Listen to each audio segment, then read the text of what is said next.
I was 16 when my mom's new husband told me to GTFO from her house, and she let it happen. But hey, Reddit, let me back up. My mom married this guy who thought he ran the world.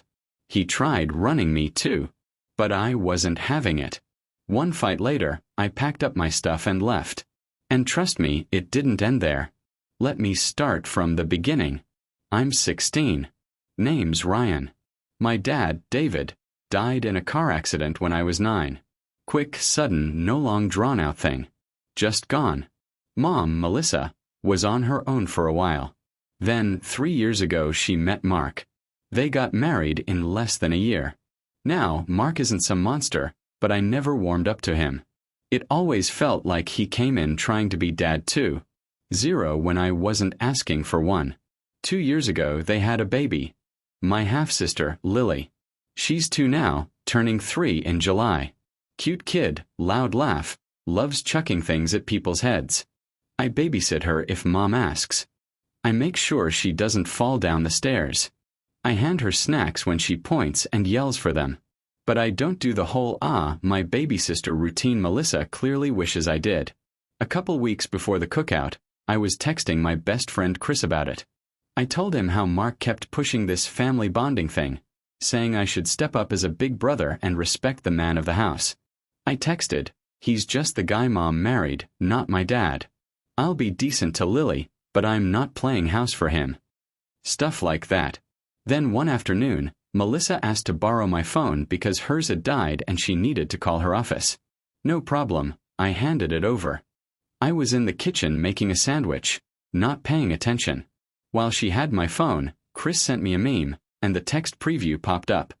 I didn't think much of it until later that night when I realized, she must have scrolled. You can just tell when someone's read what they shouldn't. Her face when she gave my phone back was stiff, like she was holding words she hadn't said yet. After dinner, she knocked on my door. Ryan, can we talk for a minute? Sure, I said, figuring it was about grades or trash duty or whatever. She came in, sat on the edge of my bed.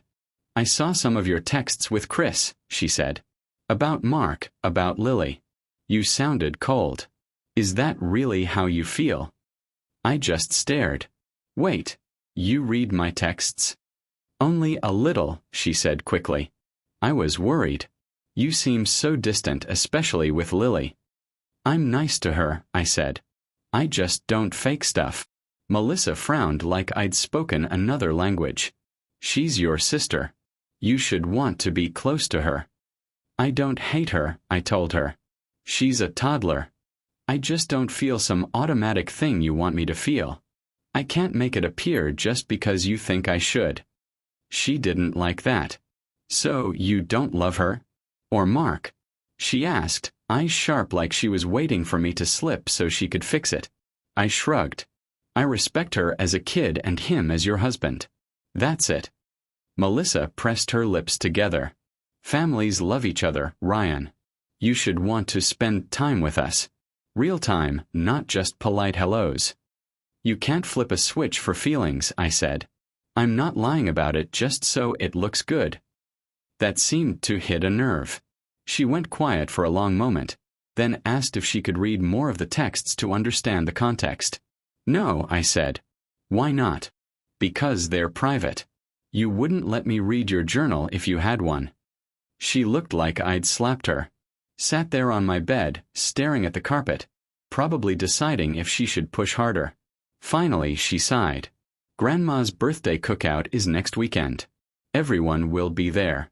Maybe it'll help you see what a real family looks like. After that, we'll talk properly. I didn't answer. She stood, smoothed her shirt like she needed something to do with her hands, and left. I sat there listening to the house. Mark laughing at some show in the living room, Lily dropping toys in the hallway one by one like she was building a trail. The door was left cracked, so light kept sneaking under it, hitting my shoes. I got up and shut it all the way. I thought about deleting my whole chat with Chris, but that felt like letting someone rewrite what I'd said. It was my phone, my words. I wasn't scrubbing myself out just because Melissa couldn't respect boundaries. When I finally went to bed, the house was quiet in that weird way where every sound feels loud. The fridge clicking on, the pipes creaking, a car passing outside with its bass turned up. I stared at the ceiling until my eyes hurt. It wasn't some big dramatic feeling. More like knowing the air before a storm changes, even when the sky still looks clear. I barely slept. Grandma Evelyn's birthday landed on a warm Saturday in June. The kind where everyone drags out lawn chairs, folding tables, and those mismatched plastic plates from the back of the cabinet. Her house sat on the edge of a quiet neighborhood. Long driveway, big yard, a giant oak tree in the middle that's been there forever. By noon, the yard was packed. Uncles unloading coolers of soda. Aunts lining up casserole dishes on the picnic table. Kids running wild with water guns. Someone had a Bluetooth speaker playing the baseball game. Typical family chaos. I came with Mom, Mark, and Lily. I mostly stuck near the grill with my cousin Derek, who's a year older than me. We were flipping burgers while Grandpa George sat in his usual lawn chair, telling anyone who'd listen that we were overcooking the meat. Mark, of course, was everywhere at once. Shaking hands, laughing too loud, acting like the world's best son-in-law. Carrying things, setting up chairs, chasing kids. All big smiles. The friendly neighborhood dad routine. "Man, your stepdad's really laying it on thick," Derek muttered, poking a burger. "Yeah," I said. "That's him." I wasn't planning on talking much. Just eat, help clean up, go home. But then Aunt Carol came over while we were handing out plates. She's the type who always asks too many questions in front of the wrong people. "So, Ryan," she said, "you ever regret missing Katie's wedding last year? It was beautiful. Shame you couldn't come." I shrugged. "Yeah, I wanted to. I wasn't allowed." Carol frowned. "Not allowed. I should have stopped there, but I didn't. Mark said we needed a family day. His only day off, apparently, so no wedding." Carol glanced over at Mark, who was across the yard tossing a ball with one of my little cousins. "Huh," she said slowly. I handed her a plate and thought that was it. But Mark must have heard, because a minute later he walked up. Still smiling. But tighter now. "Hey, Ryan," he said, voice a little too loud. "Got something you want to say to me?" I looked at him. I was just answering her question. Mark laughed, but without humor. People nearby started paying attention. The ball game on the speaker carried on like background noise, but conversations went quiet. Mom came over, Lily on her hip. "Mark," she said softly. "Not now." But he wasn't letting it go. "This kid talks big about family," Mark said to no one in particular. "But he can't even respect the man of the house." A couple neighbors peeked over the fence. My uncles went silent. Carol looked like she wished she hadn't asked anything. "Mark, stop," Mom said again. But he kept going. I work my tail off to give him a home, and he badmouths me like I'm some stranger. Under my roof, my rules. That's how it works. I stayed calm. No yelling, no cussing. Just said, "You're not my dad, Mark. I'm not calling you that. Ever." You could feel the air snap tight. Someone muted the game.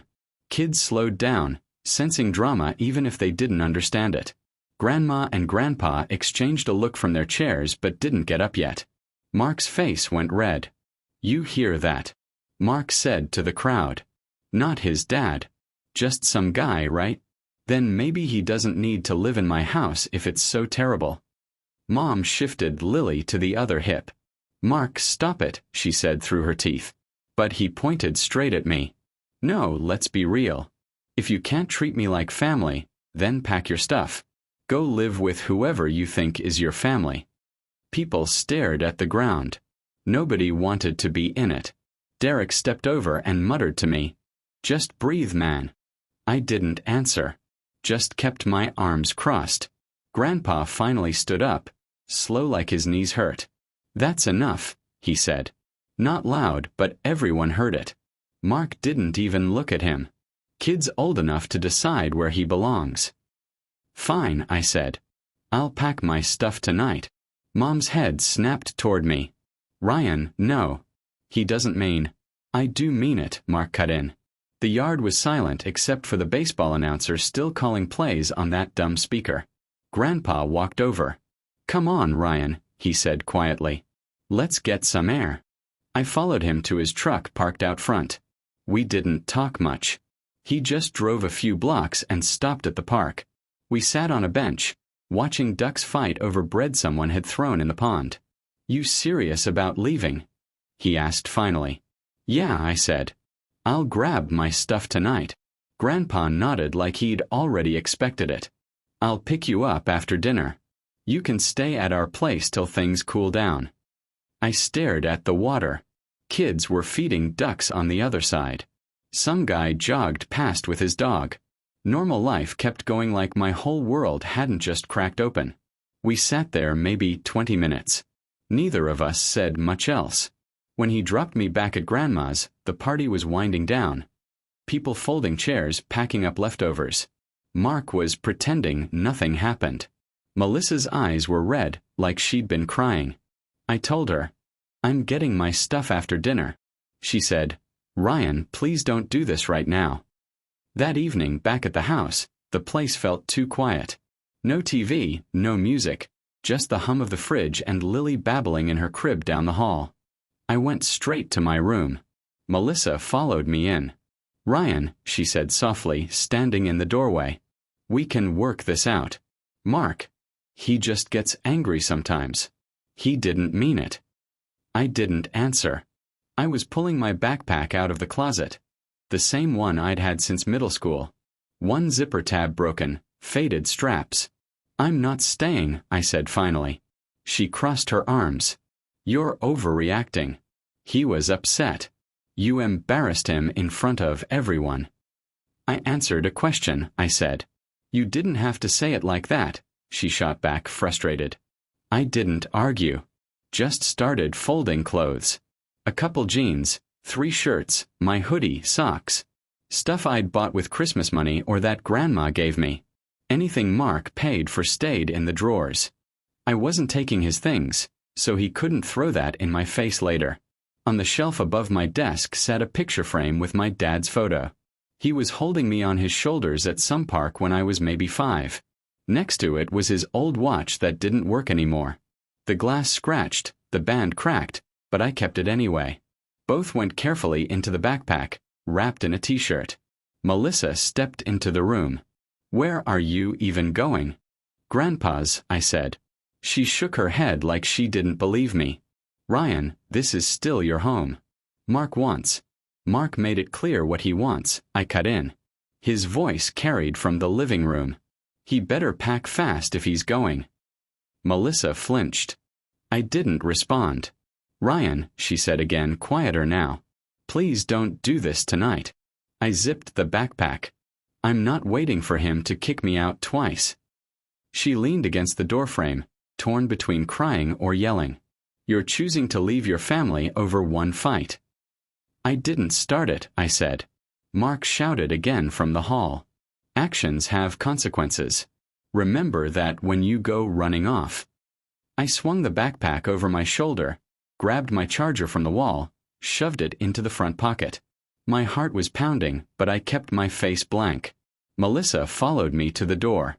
"Your grandfather doesn't need this drama," she said, like that would change my mind. I was already texting him. "Can you come now?" His reply came fast. "Outside." He knew before I asked. Melissa looked like she might say more, but Lily started crying down the hall. She turned toward the sound automatically. I opened the door before she could come back. Grandpa's truck was parked at the curb. Headlights off, engine running. He didn't get out, just gave me a small nod when I walked up. "Evening," he said, like it was a normal ride somewhere. "Hey," I said. He glanced at the backpack. "Got what you need?" "Yeah." He didn't push for details.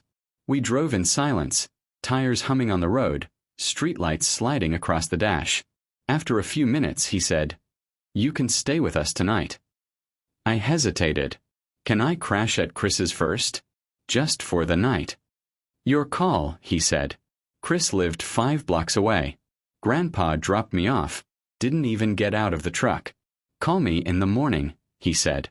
"Thanks," I told him. Chris's basement was half finished. Old carpet squares on the floor, posters peeling on the walls. His dog, a fat beagle named Max, kept sniffing my backpack like it held secrets. "You good, man?" Chris asked, tossing me a blanket. "Yeah," I said. "Just tired." We didn't talk much. He went upstairs after a while. I lay on the couch, listening to the house settle. Dryer running somewhere above, Max snoring like a chainsaw, the fridge kicking on and off. Couldn't sleep though. Basement light from the small window cut across the floor. It smelled like dust and laundry soap. My head felt too full to rest, but my body was heavy, like I'd run a mile. Around 6, Chris's mom made pancakes upstairs. I thanked them for letting me stay and headed outside. Grandpa's truck was already waiting at the curb. He didn't ask questions when I got in, just drove. Windows down, morning air cool and sharp. At his house, the spare room smelled faintly of motor oil from the garage below. Old posters of race cars on the wall. Bed with a sagging middle, but clean sheets. I dropped my backpack, sat on the edge of the bed, and for the first time since yesterday, felt like I could breathe. It wasn't much, but it felt safe. Grandpa George was already in the garage when I woke up that first morning. Door rolled up, coffee mug balanced on the workbench, an old mower half taken apart in front of him. The air smelled like oil and cut grass. "Morning," he said without looking up. "Morning," I said back. He nodded toward a second wrench on the bench. "Hand me that." I did. He showed me how to loosen a bolt rusted halfway through. How to keep pressure steady so it didn't snap. My hand slipped twice before I got it right. Skin on my knuckles split a little. Grandpa just passed me a rag. "You'll get used to it." That was how most mornings started after that. He used to be a mechanic years ago before his knees gave out. Still did side jobs for neighbors. Mowers, leaf blowers, old cars people didn't want to take to a shop. By the third day, I could change out a mower blade, swap a spark plug, clean a carburetor without him saying much. The clink of socket wrenches, the smell of gas, the slam of a hood closing. Those sounds filled the mornings instead of shouting back at Mom's house. I picked up a weekend job at Henderson's Hardware after a week. Small place. 2 blocks from the library. Aisles crowded with everything from screws to paint buckets. The owner, Mr. Henderson, was probably older than Grandpa but sharp as a nail. "Know anything about tools?" he asked during the interview. "Some," I said. "Good enough.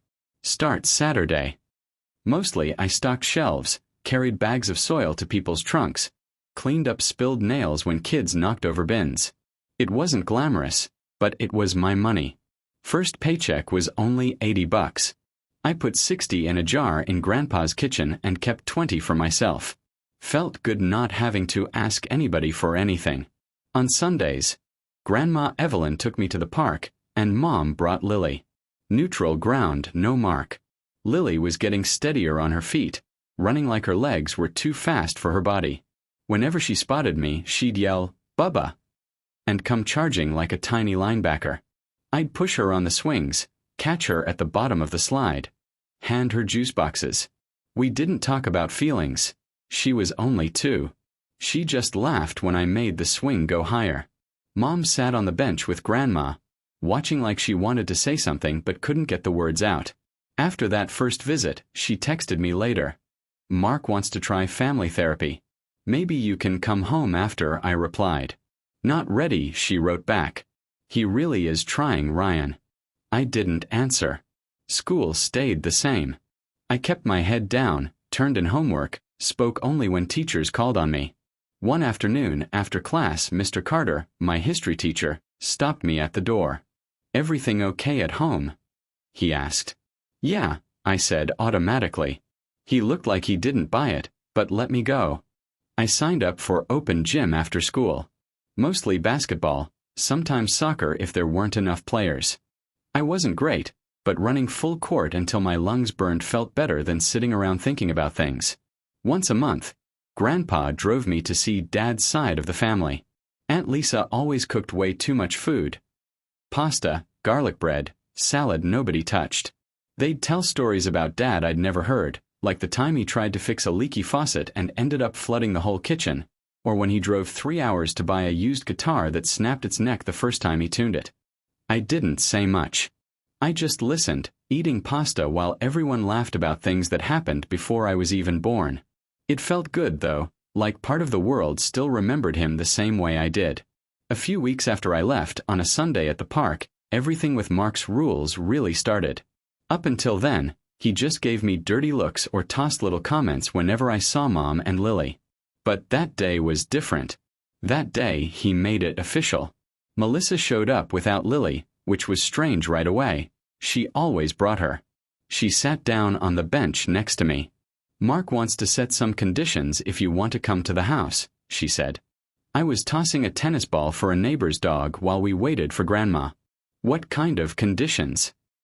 I asked. She pulled a folded piece of paper from her purse. "He wrote them down so there's no confusion." I took it. 4 bullet points in Mark's handwriting. Phone stays in the kitchen drawer while in the house. No talk about Dad's family around Lily. Family days are mandatory when requested. All arguments stay private. No making scenes. Melissa explained that Mark claimed talking about Dad's side confused Lily, that she needed one family story until she was older. I handed it back. "So I have to give up my phone, avoid mentioning half my relatives, drop everything for him, and keep my mouth shut?" "Ryan," Melissa said, rubbing her temple. "He's trying to make sure things don't get ugly again." "That's not peace," I told her. "That's control. I'll see you at the park, Grandma's, the library." But not there. She looked at me like she was trapped in a hallway with no exits. "He says if you won't agree, then you shouldn't come by at all." "Fine," I said. "I won't." 2 days later, I found out Mark had changed the Wi-Fi password at the house.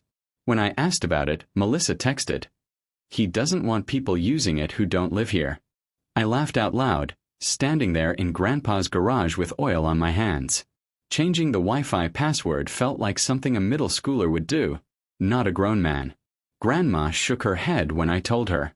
"That man's got too much time on his hands," she muttered, passing me a wrench. Later that month, Lily's 3rd birthday came up. Melissa texted about the party at their house. "Mark says you can come if you can be polite and behave." Behave meaning what? I wrote back. Pretend he's my dad. Pretend the last few weeks didn't happen? I told her I'll skip it. Less drama that way. She didn't reply right away. Hours later, she finally wrote, "Okay. I'll tell Lily you said happy birthday." The day before the party, Grandma and I went shopping. I used my own money to buy Lily a little art kit. Markers, paper, a pack of animal stickers. $12 at Henderson's Hardware. Grandma dropped it off while I was at work. Melissa texted later. "Mark says you're trying to buy her love without being part of the family." I didn't bother answering. It was a kid's gift, not a peace treaty. After that, Melissa started missing things. First was the small award I got at Henderson's, Employee of the Month. Mr. Henderson handed me a $20 gift card and shook my hand in front of the other 3 employees. Grandma came. Grandpa came. Melissa said she couldn't. Mark didn't want to drive over. Then she missed one of my basketball games. I wasn't a star player, but it was the first game we'd won all season. She texted after. "Sorry, couldn't make it. Mark had a headache." I just sent back, "Okay." Next was the open house at school. She always went to those before. This time she said Mark didn't think it was worth the gas since my grades were fine already. It became a pattern. Every time she canceled, her texts got shorter. Like she knew how it looked but didn't want to admit it out loud. One night, Grandpa finally spoke up. Melissa had come by to pick up Lily after Grandma babysat. Mark stayed in the car with the engine running. Grandpa stood on the porch while Melissa buckled Lily into her car seat. He waited until the door closed before saying anything. "You're losing him," Grandpa said. Melissa froze. "Dad, it's complicated." "No," Grandpa shook his head. "It's simple. That boy doesn't feel like he belongs in your house anymore. Every time Mark slams a door, you let him. Every time he sets rules, you follow them. Ryan notices. He's not stupid." Melissa's shoulders sagged. I'm trying to keep everyone happy. You can't, Grandpa said. Not the way things are. Mark honked the horn. Melissa climbed into the passenger seat without looking back. The next day at work, Mr. Henderson asked if I wanted more hours before school started. I said yes. Might as well save up for a car eventually. Melissa didn't ask about the job. Didn't ask about school either. That week she texted once, "Lily wants to see you." I told her to bring Lily to the park on Saturday. She said she'd check with Mark. Saturday came. Melissa didn't. Grandma showed up instead with Lily in tow. Your mom had to stay home, she said, her eyes tired. Lily ran over and climbed into my lap with a juice box. Bubba, she said proudly, pointing at the stickers from the art kit on her shirt. I smiled at her. Whatever else was going on, at least she was happy. August came with the neighborhood block event. Every year the whole street set up tables along the sidewalks. People brought food. Kids rode bikes with streamers on the handles. Music played from somebody's porch. Family-friendly, nothing fancy. Grandma took Lily early so Melissa could help set up. I came later with Grandpa, carrying a cooler of sodas. Mark was already there, doing his usual perfect dad routine. He manned the grill, talking loud, laughing with neighbors, telling some story about changing the brakes on his car like it was life or death. But Lily was in full toddler mode that day. She kept running toward the street no matter how many times Melissa tried to grab her. At one point, she dumped a whole plate of pasta salad on the grass because she wanted the paper plate to make a hat. Mark snapped. Melissa, keep her out of the road. I can't watch her and cook at the same time. His voice cut over the music. People turned their heads. I'm trying, Mark. She's 3, Melissa said. Well, try harder. He slammed the grill lid shut so hard the tongs fell off the side. The music kept playing, but conversations dropped. A couple kids stopped riding their bikes to watch. Grandma shot me a look from across the tables, like, you seeing this? Melissa scooped up Lily without a word and went to sit under a tree. Mark kept grilling, jaw tight, acting like nothing had happened. 2 days later, Grandma said a neighbor told her this wasn't the first time. Apparently, Mark had a history of it. Mark yelled at Melissa last month at the grocery store because she forgot his brand of cereal. Another time at the park, when Lily wouldn't leave the playground. People notice things, Grandma said while folding laundry. Takes a while, but they notice. After that block party, the relatives who used to call Mark a real family man got quieter. At Lily's next playdate, Aunt Carol hugged Melissa a little longer than usual, asking if she was doing okay. Meanwhile, my life kept moving. Our summer league started up again, and this time we actually won more than we lost. I wasn't the star player, but I got decent minutes. Hearing my name over the cheap gym speaker when I scored felt good. In late August, our district rolled out a hybrid track, so half my classes moved online. Henderson's Hardware gave me more hours after that since school was part-time online now. Some weekdays I worked the register. Other days I stocked shelves, hauled bags of mulch to trunks, or helped Mr. Henderson fix a wobbly shelf in aisle 3. Pay wasn't huge, but it added up. Grandpa and I also fixed a neighbor's old riding mower one Saturday. Belt replacement, oil change, sharpened blades. The neighbor gave us $40. Grandpa handed me $20. You did half the work, he said. Having my own money felt different. I could fill my gas tank when I borrowed Grandpa's truck, buy my own lunch, even pick up new sneakers without asking anyone. One evening, Dad's cousin Rick came by for dinner. He ran a small workshop where they built custom cabinets and fixed furniture. Over mashed potatoes, he asked what my plans were after high school. Not sure, I said. He nodded. You like working with your hands? We take weekend helpers. Learn the trade. Could be something steady after graduation. I said I'd think about it. Tried not to sound too eager, but my head was already buzzing. At the park visits, Lily started asking, "Where's Bubba?" If I wasn't there yet, Melissa would say, "He's coming," or "He's busy today." One time, Lily crossed her arms and pouted. "Bubba busy too much." Melissa looked at me then like she wanted to say something, but I just pushed Lily on the swing until she laughed again. The last spark came a week later. Melissa texted me late one night. "We need to talk." The next day, she told me she caught Mark on her phone. He was scrolling through her messages while she was in the shower, checking if she'd been talking to me. He said he wanted to know what we talk about. Melissa told me this at the park, her voice tight. Said he doesn't like secrets in the house. I said nothing, just waited. She rubbed her face. "It's not just about you anymore. He wants to know everything. Who I call. What I text. Like I need permission." That was the first time she didn't defend him. After that, things felt different.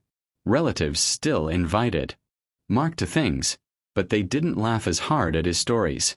Melissa started coming to the park without him more often. And for the first time since I left, she said the words, "Ryan, I don't think this is working." She didn't explain what she meant yet, but I knew. Melissa texted me one Thursday evening. "Can we meet tomorrow?